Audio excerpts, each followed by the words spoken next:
Kaptai lake কিংবা ঝুলন্ত bridge সম্পর্কে কিছু বলুন। বেশি সময় লাগবে না পৌঁছাতে, সিএনজি থেকে নেমে না হয় বলি। অথই প্রহরের কথায় মাথা নাড়িয়ে ঠিক আছে বোঝালো। মিনিট দশেকের মধ্যে কাঙ্ক্ষিত জায়গায় এসে পৌঁছে যায় প্রহর এবং অথই।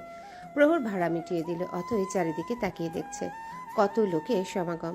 একটা হাত অথয়ের হাতকে মুঠোয় বন্দি করলো। অথই তাকিয়ে দেখলো প্রহর ওর পাশে এসে দাঁড়িয়েছে। অথই যখন প্রহরের দিকে তাকালো, ঠিক তখনই প্রহর অথয়কে বলল, যেটি হারিয়ে যাও তাই হাত ধরেছে। আমি কি বাচ্চা? না, তুমি বাচ্চা হতে যাবে কেন? বাচ্চা তো আমি। আমার হাত ধরে রাখো, নয়তো আমি এই ভিড়ের মধ্যে হারিয়ে যাব। আমি কিছু দুষ্ট পাহাড়ের এসে নিয়ে যাবে, তারপর কিডনি বেছে দেবে।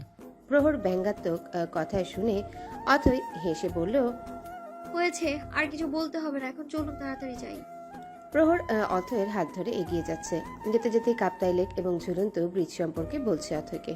অথয় বেশ মনোযোগ দিয়ে শুনছে প্রহরের কথাগুলো বলতে বলতে প্রহর এবং অথয়ের দুজনেরই ফি 40 টাকা দিয়ে ঝুলন্ত ব্রিজের পথে পা বাড়ালো।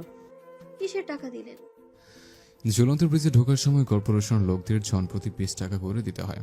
অথয় আর কিছু বলল না, কারণ ঝুলন্ত ব্রিজের ওপরে আছে এখন ওরা। অথয় ব্রিজের দুলনির ভয়ে প্রহরের কোনই শক্ত করে চেপে ধরল। প্রহর অথয়ের মুখের দিকে তাকিয়ে বলল, ভয় পেও না, আমি আছি তো। ব্যাস, এই একটি বাক্যতে কি যেন ছিল। অথই সম্মোহিত হয়ে পড়ল। প্রহরের দিকে তাকিয়ে রইল বেশ কিছু সময়। মানুষটাকে যত দেখছে ততই তার প্রতি ভালো লাগা বোধ বেড়েই চলেছে। কিন্তু এমন তো হবার কথা ছিল না। মাত্র একটি রাতের একটি বাক্যের জোরে কি সবকিছু বদলে গেল? কাপ্তাই লেককে ঘিরে মূলত রাঙামাটি জেলার পর্যটন শিল্প গড়ে উঠেছে। এই লেকের উপর রয়েছে বিখ্যাত ঝুলন্ত ব্রিজ। লেকের দুই ধারই পাহাড় টিলা দিয়ে ঘেরা। ট্রলার ভাড়া করে লেকে ভ্রমণ করা যায়। ট্রলার করে যাওয়া যায় শুভরণ জলপ্রপাতে। পর্যটন প্রেমী মানুষের কাছে রাঙামাটি জেলার একটি বিশেষ গুরুত্ব রয়েছে। পর্যটকদের মোহিত করতে রাঙামাটিতে রয়েছে বেশ কয়েকটি পর্যটন কেন্দ্র। এদের মধ্যে কাপ্তাই হ্রদের উপর নির্মিত 335 ফুট লম্বা ঝুলন্ত ব্রিজ উল্লেখযোগ্য। রাঙামাটিতে ভ্রমণে আসা সকল পর্যটকই সিম্বল অফ রাঙামাটি হিসেবে খ্যাত ঝুলন্ত সেতুরে দেখতে আসেন। কাপ্তাই লেকের বিচ্ছিন্ন দুই পাহাড়ের মধ্যে সম্পর্ক করে দিয়েছে রঙিন এই ঝুলন্ত সেতু। এই যে আমাদের পায়ের নিচে কাপ্তাই লেক, এখানে দাঁড়িয়ে কাপ্তাই লেকের মনোরম দৃশ্য অবলোকন করা যায়। প্রহরের কথায় অথই তাকালো ডানে বামে। আসলেই তো, কি সুন্দর মনোরম দৃশ্য। আকাশের রং যেন জলের সঙ্গে মিশে গেছে। লেকের দুই ধারই সবুজ পাহাড় টিলা দিয়ে ঘেরা। আল্লাহর সৃষ্টির প্রশংসা না করে থাকতে পারল না অথই। সুবহানাল্লাহ বলে উঠল। প্রহর অথয়ের দিকে তাকিয়ে হাসলো। এই বোটগুলো কোথায় যাচ্ছে? অথয়ের প্রশ্ন শুনে প্রহর নিচে তাকালো, দেখলো বেশ কয়েকটা বোট। তাতে মানুষজন আছে ঢের। কাপ্তাই লেক ঘুরে দেখাবে। লেকে ভ্রমণের জন্য ব্রিজের নিচে ইঞ্জিন চালিত বোট ঘন্টার প্রতি 200 থেকে 300 টাকা ভাড়া পাওয়া যায়। ওই যে দেখেছো কয়েকটা বোট, তুমি চাইলে একটা বোট ভাড়া করে তারপর কাপ্তাই লেক ঘুরে আসে। কি বলো, যাবে তুমি? আরে না না, আমি যাব না, আমি সাঁতার জানি না। অথই ভীষণ ভয় পাওয়া গলায় জবাব দিল। প্রহর আর জোর করলো না। ব্রিজের শেষ প্রান্তে চলে এলো ওরা দুজন। অথই বোধহয় খানিকটা ক্লান্ত হলো। প্রহরকে এখনো বেশ ঝরঝরে দেখাচ্ছে। অথই ক্লান্ত গলায় প্রহরকে বলল, চলো না কোথাও গিয়ে বসি, পা ব্যথা করছে আমার। মাত্র ব্রিজ পার হয়ে তোমার পা ব্যথা করছে? এখনো তো কিছু দেখলাম রাঙামাটির। আরো কিছু আছে নাকি? কত কিছু দেখার বাকি। চলো পরের পার্ক অ্যান্ড কটেজে যাই, তুমি বসতেও পারবে। আর ওখানকার পরিবেশের চোখ ধাঁধানো। আর একটা বিশেষ কারণ আছে, যেটা ওখানে গেলেই বুঝতে পারবে। প্রহরের শেষের কথার মানে বুঝতে পারল না। অথই ভ্রু কুঁচকে বলল, কিসের বিশেষ কারণ? অথই, আগে চলো তো, তারপর সব জানতে পারবে। পলওয়েল পার্ক অ্যান্ড কটেজটি রাঙামাটি জেলা পুলিশের তত্ত্বাবধানে ডিসি বাংলা রোডের পাশে কাপ্তাই লেকের ঠিক কোল ঘেঁষে তৈরি করা হয়েছে, যা সৃজনশীলতার ছোঁয়ায় হয়ে উঠেছে রাঙামাটির অন্যতম সেরা বিনোদন কেন্দ্র। বৈচিত্র্যময় ল্যান্ডস্কেপ, অভিনব নির্মাণশৈলী এবং নান্দনিক বসার স্থান পলওয়েল পার্কটিকে দিয়েছে ভিন্ন ধরনের এক মাত্রা। নৈসর্গিক প্রাকৃতিক পরিবেশে সময় কাটাতে এবং চিত্ত বিনোদনের জন্য প্রতিদিন অসংখ্য দর্শনার্থীর পদচারণায় মুখর হয়ে ওঠে পলওয়েল পার্ক। মুখোশের আদলে তৈরি করা হয়েছে পার্কটির প্রবেশপথ। প্রবেশপথের পাশে ভিন্ন আরেকটি মুখোশাকৃতির টিকিট কাউন্টার। প্রবেশ মূল্য জনপ্রতি 30 টাকা। প্রহর দুটো টিকিট কাটলো। অথয়কে সঙ্গে নিয়ে ঢুকলো পার্কের ভেতর।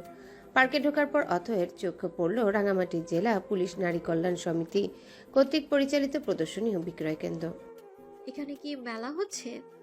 না, এ রাঙামাটি পার্বত্য জেলা পুলিশ নারী কল্যাণ সমিতি কর্তৃক পরিচালিত প্রদর্শনী ও বিক্রয় কেন্দ্র। প্রহরকে রেখে অথক এখানে চলে গেল। বিভিন্ন স্টল ঘুরে ঘুরে দেখছে। অথয়ের পেছনে পেছনে প্রহর। প্রহরের ভীষণ ভালো লাগছে আজ। দৈনন্দিন জীবনের ব্যস্ততাকে একপাশে রেখে মাঝে মধ্যে প্রকৃতির মাঝে নিজেকে আত্মসমর্পণ করা ভীষণ জরুরি, নয়তো একঘেয়েমি লাগে সবকিছু। স্টলগুলোতে পাওয়া যায় বিভিন্ন ধরনের সুভেনারি, আদিবাসীদের হাতে বোনা কাপড় ইত্যাদি। অনেকেই বিনোদনের সাথে সাথে প্রিয়জনের জন্য পাহাড়ি স্মৃতি টাকা খরচ করে নিয়ে যাচ্ছে। অথয় ওর বাবা এবং মায়ের জন্য দুটি গায়ের চাদর কিনলো। পেছন থেকে প্রহর অথয়কে বলল, আমাকে দুটো চাদর পছন্দ করে দিবে অথই? কেন? আপনি চাদর দিয়ে কি করবেন? আমি আব্বুকে দিব। ওনার এত সস্তা চাদর গায়ে দেবেন? অথয়ের কণ্ঠে ছিল তাচ্ছিল্যতা। প্রহর অথয়ের পাশে দাঁড়িয়ে চাদর হাতে নিয়ে নাড়াচাড়া করতে করতেই বলল, সবাইকে আগে দাঁড়িয়ে পাল্লাই মাপতে নেই অথই। আমার আম্মি আব্বু দুজন বিশাল মনের অধিকারী।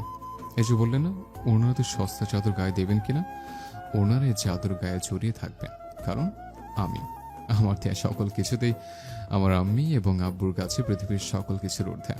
অথই চুপ গেছে। প্রহর চাদর দেখছিল, ঠিক তখনই অথই দুটো চাদর দেখিয়ে বলল, এই দুটো কিনুন, আন্টি আঙ্কেলকে দারুণ মানাবে। প্রহর মুচকি এসে অথয়কে ধন্যবাদ জানালো। অথই হাসি বিনিময় করলো। চাদরের টাকা পরিশোধ করে প্রহর অথয়কে নিয়ে সামনের দিকে এগিয়ে যাচ্ছে। অথয় দেখলো শিশুদের বিনোদনের জন্য আছে কিডজোন। শিশুদের আনন্দ দিতেই পার্কে বিভিন্ন রকম রাইডের ব্যবস্থা রয়েছে। বাঙালি জীবনের সাথে মিশে থাকা গ্রাম বাংলার ঐতিহ্য তুলে ধরতে কিডজোনের অপর প্রান্তে তৈরি করা হয়েছে ঢেকিকর আদলের একটা স্থাপনা। গ্রামের নারীদের ঢেকিতে ধান ভাঙার এই ভাস্কর্য গ্রামীণ জীবনের কথা মনে করিয়ে দেয়। এই ভাস্কর্যের স্থাপত্যশৈলী এতটাই সুনিপুণ, প্রথম দেখায় মনে হতে পারে বাস্তব কোনো দৃশ্য দেখছেন। অথয় মুগ্ধ হয়ে তাকিয়ে দেখছিল সেই সব ভাস্কর্য। এরই ফাঁকে প্রহর অথয়ের আড়ালে অথয়ের বেশ কয়েকটা ছবি তুলে রাখলো। কিডজোন থেকে সামনে এগিয়ে যাওয়ার পর দেখতে পেল রাস্তার পাশে বসার জন্য কিছু বেঞ্চ তৈরি করা আছে। এখানে বসার পর প্রহর অথয়কে ইশারা দিয়ে দেখালো কাপ্তাই লেকের মনোরম দৃশ্য, যা এখানে বসেই চোখে পড়ে। সামনে যত দূর দৃষ্টি যায় লেকের অথৈ জলের সীমানা দূরের আকাশে গিয়ে মিশেছে। আকাশ আর লেকের নীলের মাঝে পাহাড়গুলো যেন সীমারেখা হয়ে আছে। এর ঠিক পেছনে তৈরি করা আছে কলসি কাকে নারী ভাস্কর্য। তাদের কলসের প্রবাহমান পানিতে তৈরি হয়েছে ঝর্ণা। দিনের আলো নিভে গেলে কৃত্রিম আলো এই ঝর্ণা আরো মোহময় হয়ে ওঠে। এত সুন্দর কেন রাঙামাটি? আমাদের সৃষ্টিকর্তার সৃষ্টি বলে কথা। আর কি কি আছে পার্কে? এখান থেকে কিছুটা এগুলো চটপটি আর ফুচকার দোকান পাবেন। অনেকটা খোলা জায়গা জুড়ে চেয়ার টেবিল পেতে বসার ব্যবস্থা। ফুচকার চটপটির প্রেমীরা কাপ্তাই লেকের সৌন্দর্য দেখে আর ফুচকা খেয়ে বিকেলটা এখানে কাটানো যায়। আর একটু সামনে সিঁড়ি দিয়ে নিচে নামলেই পলওয়েল ক্যাফেটেরিয়া। মুখরোচক খাবারের সাথে আইসক্রিম আর কফিও পাওয়া যাবে এখানে। ক্যাফেটেরিয়া থেকে সামনে এগোলে ফিশিং পিয়ার। ফিশিং পিয়ার হচ্ছে এমন একটা স্তম্ভ বা প্ল্যাটফর্ম যেটা উপকূল থেকে শুরু হয়ে লেক, নদী বা সমুদ্রে যেখানে পানির গভীরতা অনেক বেশি। আসলে জাহাজ, বড় নৌকাগুলো পানির গভীরতা কম থাকায় তীরে ফিরতে পারে না, তাই পানি গভীর থাকে সবসময়। উপকূল থেকে এমন দূরত্ব পর্যন্ত ফিশিং পিয়ারে তৈরি করা হয় যেন জাহাজ, নৌকাগুলো সহজে সেখানে ভিড়তে পারে এবং নোঙর ফেলে অবস্থান করতে পারে। এখানে দাঁড়ালে কাপ্তাই লেকের দৃশ্য বেশ ভালোভাবে উপভোগ করা যায়। পলওয়েল পার্কের একেবারে শেষ প্রান্তে তৈরি করা হয়েছে লাভ পয়েন্ট। লাভ পয়েন্ট নাম শুনেছি আমি। আমার বেস্ট ফ্রেন্ড শিলা ওর স্বামীকে নিয়ে গতবার এসেছিল রাঙামাটি। তখন ওরা লাভ পয়েন্ট গিয়ে ছবি তুলে সামাজিক যোগাযোগ মাধ্যমে পোস্ট অবধি করেছিল। যাবে লাভ পয়েন্ট? প্রহর হেসেই জিজ্ঞাসা করলো অথয়কে। হাসিটা ভীষণ রহস্যময় মনে হলো অথয়ের কাছে। পরক্ষণে মনে হলো যে সবই স্বাভাবিক, শুধু সে নিজেই গোলমেলে চিন্তা ভাবনা নিয়ে ঘুরে বেড়ায়। প্রহর এবং অথয় দাঁড়িয়ে আছে লাভ পয়েন্টে। অথই, তুমি কি জানো লাভ পয়েন্ট হলো পার্বত্য চট্টগ্রামের রাঙ্গামাটিতে অবস্থিত একটি ভালোবাসার স্মারক বিশেষ। এটি মূলত এক দম্পতির ভালোবাসার কারণে নির্মিত হয়েছে। প্রহর দীর্ঘশ্বাস ছাড়লো, অথয়ের মুখোমুখি হয়ে দাঁড়ালো। সূর্যের আলো অথয়ের মুখের উপর পড়ছে। তীব্র বাতাস বেগে এলোমেলো হয়ে যাচ্ছে অথয়ের চুল। কপাল জুড়ে এলোমেলো হয়ে যাওয়া চুলগুলো অতি যত্ন সহকারে নিজের কানের পিঠে গুজে রাখলো অথয়। প্রহর অথয়ের চোখে চোখ রেখে কম্পিত গলায় বলতে শুরু করলো, ভালোবাসার মানুষটাকে শক্তভাবে আঁকড়ে রাখতে কত কিছু না করে প্রিয় মানুষটি। অনেকে ছুটে যায় গণকের কাছে, কেবল শরণাপন্ন হয় জ্যোতিষে। এমনও হাজারো পাগলামের ইতিহাস রয়েছে পৃথিবীতে। কত গল্প উপন্যাসের সৃষ্টি হয়েছে ভালোবাসা এসব পাগলামো নিয়ে। কিন্তু রাঙামাটিতে ঘটেছিল এক যুগলের প্রেমের করুণ পরিণতি। সদ্য বিবাহিত আলাউদ্দিন লিমার ঘটনাটি ঘটে 2014 সালের মার্চ মাসের 19 তারিখ। ভাড়া করা নৌকায় যুক্তরাষ্ট্র প্রবাসী পর্যটক আলাউদ্দিন পাটোয়ারি তার সদ্য বিবাহিত স্ত্রী আইরিন সুলতানা লিমাকে নিয়ে কাপ্তাই হৃদয়ে ঘুরতে বের হন। হঠাৎ ঝড়ের কবলে পড়েন তারা। ঝড়ে নৌকা দুলে উঠলে লিমা ভয়ে পানিতে ঝাঁপ দেয়। স্ত্রীকে বাঁচাতে আলাউদ্দিন হৃদের জলে লাফিয়ে পড়েন। কাপ্তায় হৃদে নিখোঁজ হন তারা।